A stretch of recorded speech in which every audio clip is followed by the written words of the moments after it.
In a quiet Nigerian town where church bells were louder than people's consciences, where prayers rose every morning but compassion often slept, a miracle was born, and the very people who prayed for it would one day reject it. This is not a story about unbelief. It is a story about what happens when faith loses love. For 12 years, Deborah Adeyemi had prayed the same prayer. Every morning before dawn, when the world was still dark and the air smelled of wet earth, she knelt beside her bed. God, she whispered, even one, just one. She didn't ask for wealth. She didn't ask for fame. She didn't even ask for a painless life. Just a child. In the town of Ayatoro, motherhood was not a personal desire. It was a social requirement. A woman without a child was treated like an unfinished sentence. Deborah knew this too well. She had married her husband, Samuel Adeyemi, at 26. Samuel was kind, gentle, and deeply committed to church. He was a deacon at New Fire Assembly, a fast-growing Pentecostal church that prided itself on miracles, prophecy, and holiness. The first year passed with laughter and hope. The second year came with quiet concern. By the third year, the whispers started. By the fifth year, they became loud. By the 10th year, Deborah stopped attending women's meetings. The looks were too sharp, the prayers too loud, the questions too invasive. Have you checked yourself? Maybe there's hidden sin. Did you anger God before marriage? Have you tried fasting for 21 days? Deborah tried everything. Hospitals, prayer mountains, anointing oil, special seeds, night vigils. She even stopped wearing bright clothes. Somehow joy felt inappropriate. Still, her womb remained silent. New Fire Assembly was known for one thing: results. Testimonies were its currency. Every Sunday, the pastor, Apostle Ezekiel Akinwale, stood tall on the altar, his voice thick with authority. "Our God is not a failed God," he would shout, and the congregation would roar back. Amen. People testified of jobs, visas, healings, and weddings. Each testimony was followed by thunderous applause. But Deborah had no testimony. She sat in the third row from the back, head bowed, clapping softly for other people's miracles. The women's fellowship prayed for her often, publicly. "Lord, remove the reproach. Lord, open her womb. Lord, silence mockers." But after years passed with nothing to show, the prayers changed tone. They became cautious. Some women stopped praying altogether. Others began to suggest things in hushed voices. Maybe she should check spiritually. Some wombs are not empty, they are blocked. Some miracles are not meant for everyone. Deborah heard them all. She smiled anyway. It happened on a Friday night vigil. The theme was the God who remembers. Deborah almost didn't attend. Her body was tired. Her spirit was bruised. But something inside her whispered, "Go." During worship, as voices filled the hall and hands lifted in surrender, Deborah felt something she hadn't felt in years. Hope. Tears streamed down her face as she whispered again, "God, even if you say no, just speak." Then it happened. A sharp pain shot through her lower abdomen. She gasped. At first, she thought it was stress or another disappointment forming. But the pain didn't fade. It lingered. 3 weeks later, after persistent nausea and dizziness, Samuel insisted they visit a clinic. The nurse checked, paused, checked again. Then she smiled. "Madam, you are pregnant." Deborah laughed. Then she cried. Then she fainted. The following Sunday, Apostle Ezekiel called for testimonies. Samuel stood up, trembling. "My name is Deacon Samuel Adeyemi," he began. "After 12 years of waiting, God has done it." The church exploded. People screamed. Some danced. Others wept. Deborah stood slowly, one hand on her belly, tears blurring her vision. For the first time, she felt seen. Women rushed to hug her. The same women who once whispered now shouted praises. "God has remembered you. You see, God is faithful. You are next after her." Deborah smiled, overwhelmed. But she didn't notice the brief look that crossed the pastor's face. It wasn't joy. It was concern. As weeks turned into months, strange things began to happen. Deborah's pregnancy did not behave like others. Her belly barely showed at 4 months. At 6 months, Doctors frowned during scans. The heartbeat is strong, one doctor said carefully, but some things are unusual. What things? Samuel asked. The doctor hesitated. The growth pattern. It's irregular. More tests were done. More silence followed. Finally, one doctor leaned back and sighed. This child is not medically normal. Deborah's heart sank. What does that mean? She whispered. It means, the doctor said slowly, we don't fully understand what's happening. Samuel squeezed Deborah's hand. We understand, he said. God does. Word travels fast in church circles. Too fast. Soon whispers returned, but this time darker. Did you hear the pregnancy is strange? They said the doctors are confused. Some miracles come with conditions. You know the Bible warns about strange children. Deborah felt the joy of her miracle slowly poisoned.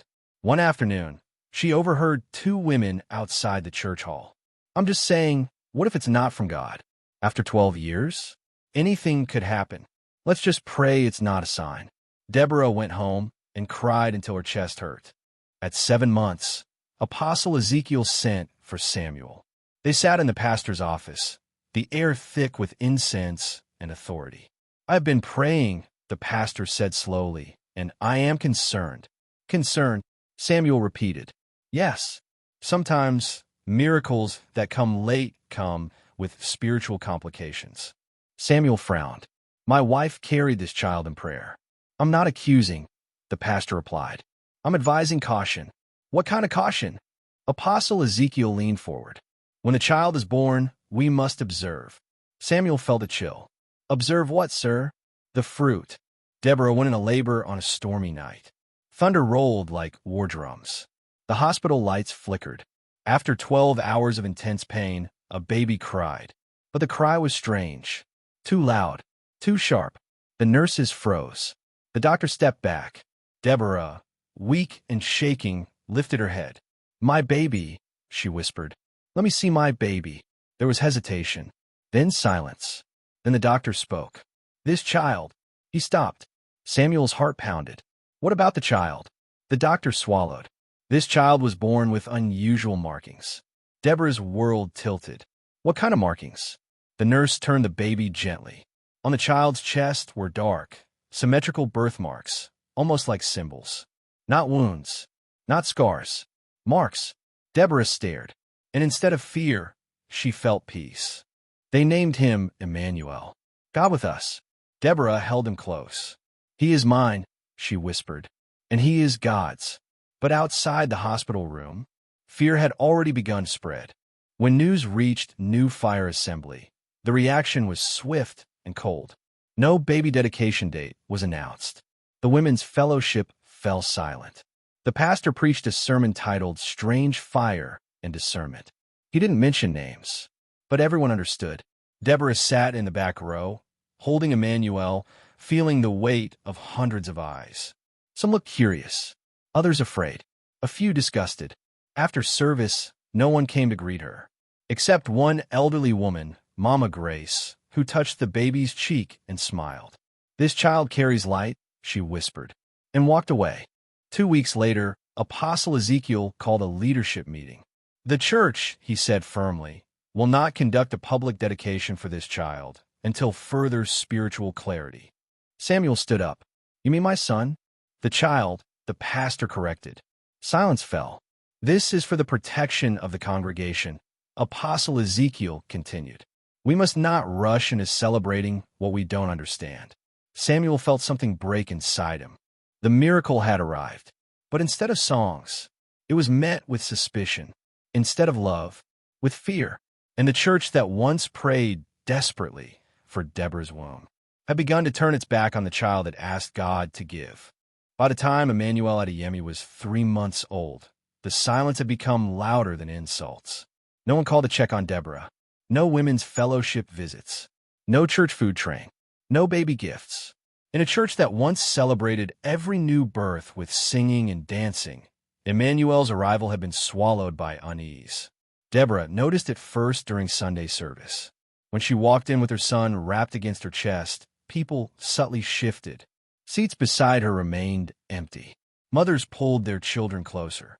Some stared openly at the faint markings on Emmanuel's skin when he cried and his clothes shifted. Others looked away, as if afraid eye contact might invite something they didn't understand.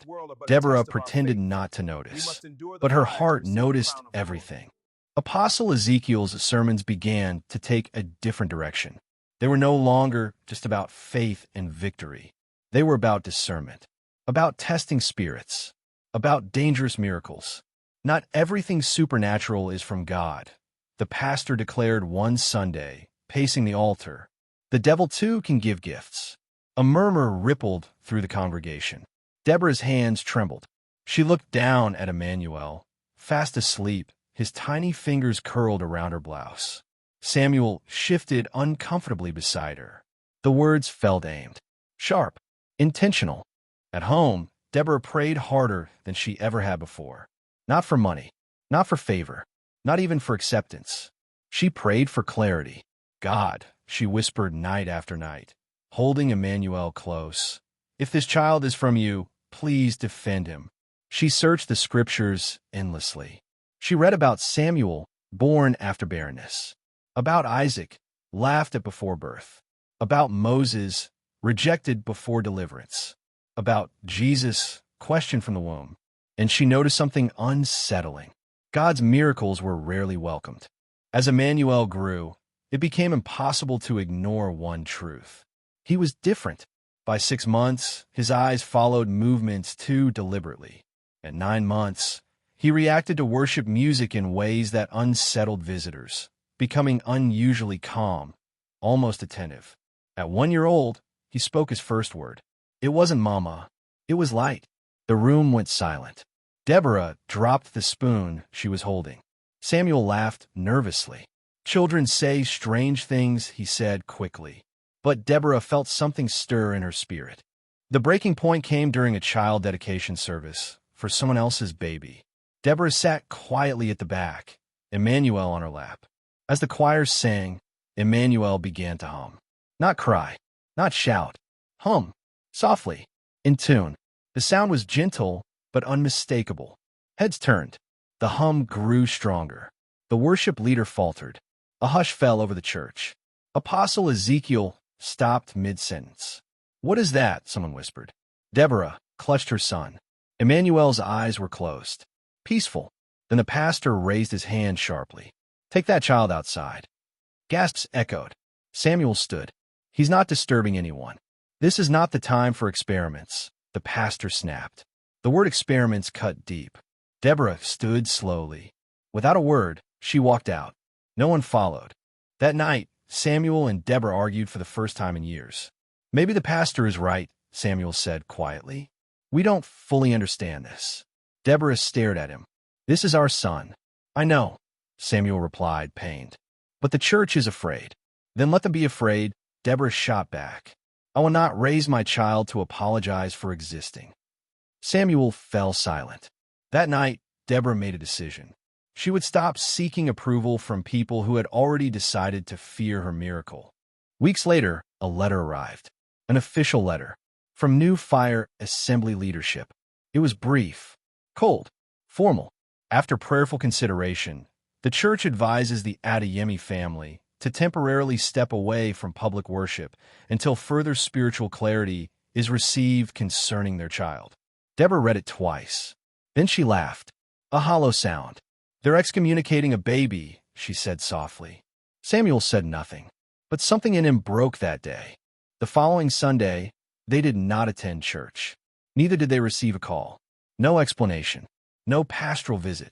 No concern. Just silence. News spread quickly. The child has been suspended. The church says it's for safety. They say the mother is stubborn. They say the father lacks discernment.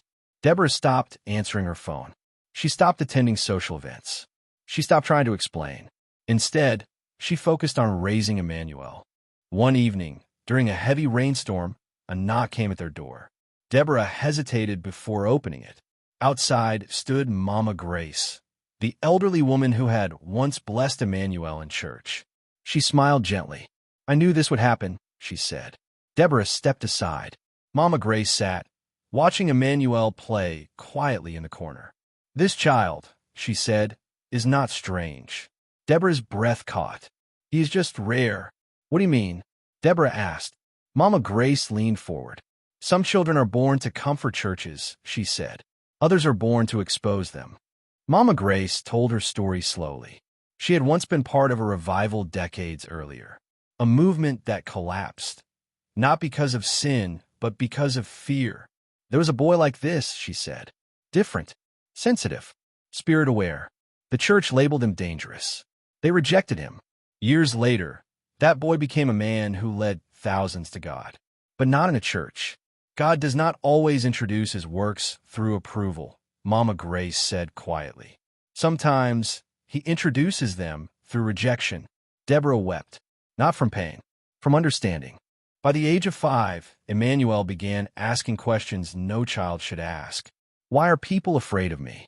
Why don't we go to church anymore? Why does God feel sad when people shout? Deborah struggled to answer. She told him the truth, carefully. Sometimes, she said, people love God's power more than his presence. Emmanuel nodded thoughtfully. I think God is quiet, he said. But people don't like quiet. The turning point came unexpectedly. Apostle Ezekiel's only daughter fell ill. Doctors were confused. Treatments failed. Prayers went unanswered. The church fasted. Nothing changed. One night, in desperation, the pastor's wife remembered something. The boy, she whispered. The miracle boy. Apostle Ezekiel resisted. But fear has a way of humbling pride. Late one night, another knock came at Deborah's door. Samuel opened it and froze. Apostle Ezekiel stood there. No suit, no authority, just a broken father. My daughter is dying, he said. Deborah stepped forward. Why are you here? The pastor swallowed. Because I was wrong. Silence filled the room. Emmanuel walked forward slowly. He looked up at the man who once rejected him. Why are you afraid? He asked simply. The pastor collapsed to his knees. Emmanuel laid a small hand on the pastor's shoulder. He did not shout. He did not pray loudly. He whispered. God is not angry, he said. He is just waiting. That night, the pastor's daughter recovered. Doctors called it impossible. The church called it a miracle. But Deborah knew the truth. God had never left. People had. The following Sunday, New Fire Assembly was full. Apostle Ezekiel stood at the altar, changed. There are miracles, he said, voice trembling, that do not come to impress us, but to correct us.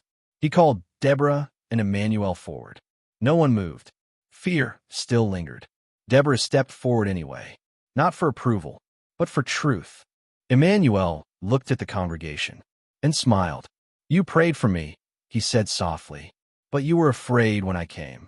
Tears flowed freely. Some knelt, some wept, some repented. But Deborah already knew the miracle was never the baby. The miracle was the exposure of hearts. In the end, the church learned. Faith without love is fear in disguise. And God's greatest works often arrive wrapped in forms that challenge everything we think we know.